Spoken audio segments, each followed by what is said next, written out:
guys have released Howlin Back. What went into the decision to release it right now? Because obviously it's such a weird time in the world right now, but at the same time, kind of an interesting time to be releasing new music. We actually had so many different plans built, and it kind of changed day by day for the first couple months of the pandemic.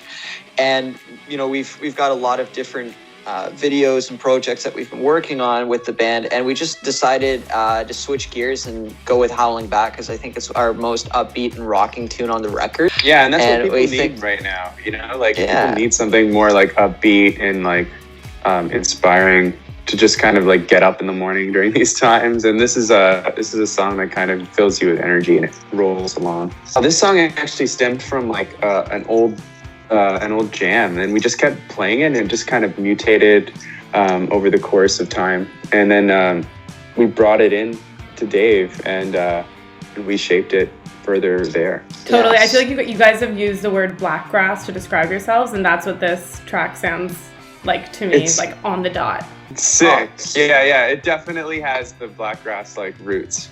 And speaking of Dave Cobb, how has it been working with him? There's a certain fluidity to the way Dave works. It's not as rigid as, you know, most of the time when you're in the studio and you lay down your backing tracks and your beds and the song is kind of like set in stone that way. It would, you know, we'd record a song one way one day and Dave would come in the next and be like, yeah, I've been really thinking about that. It's like, we need to completely change the chorus. And so we'd go in and just completely change it. And it's really nice to be flexible like that, especially in rock music, because, you know, he's all about capturing that live performance and that energy. How has it been for you guys being separate too? Because obviously that's a different experience because you're going through, you know, the release of new music and making new music, but you are having to be, and you guys are used to being together all the time, right? With touring. Yeah, it feels really weird, honestly. Like it's also great because like we used to see each other every day. And so it's nice to kind of like, you know, take a breath, but like at the same time, like I really miss Kev and like being with him and like being with him every day and like the little things, you know, that we just like get into doing. We're just like brothers. This is the most time we spent apart in 5 years of knowing each other. And you know, that's kind of weird to reflect on for sure. So weird. It's like a detox, you know, it's very... It's powerful in its own way because I think when we get back together, a lot of magic is going to happen. And what have been some of your major influences in music? Rush. Rush, unanimously, 100%, hands down, no questions. That's also what brought you two together, right? That yeah.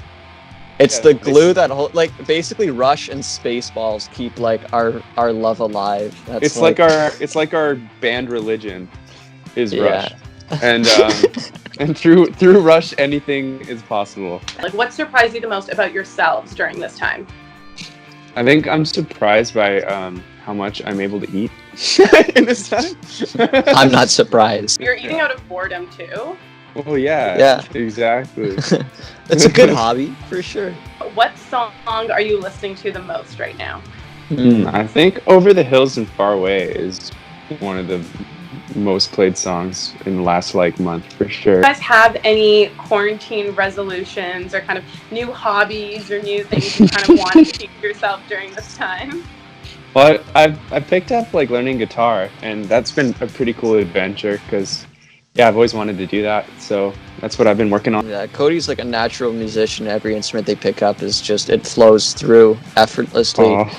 And so I've been working on like meditating and trying to get more in touch with like my own inner peace. The overstimulation of like scrolling on social media all day is super toxic, and I find like I can't play guitar if my phone is glued to my hand. So I find that making as much time for playing music is the healing path for sure.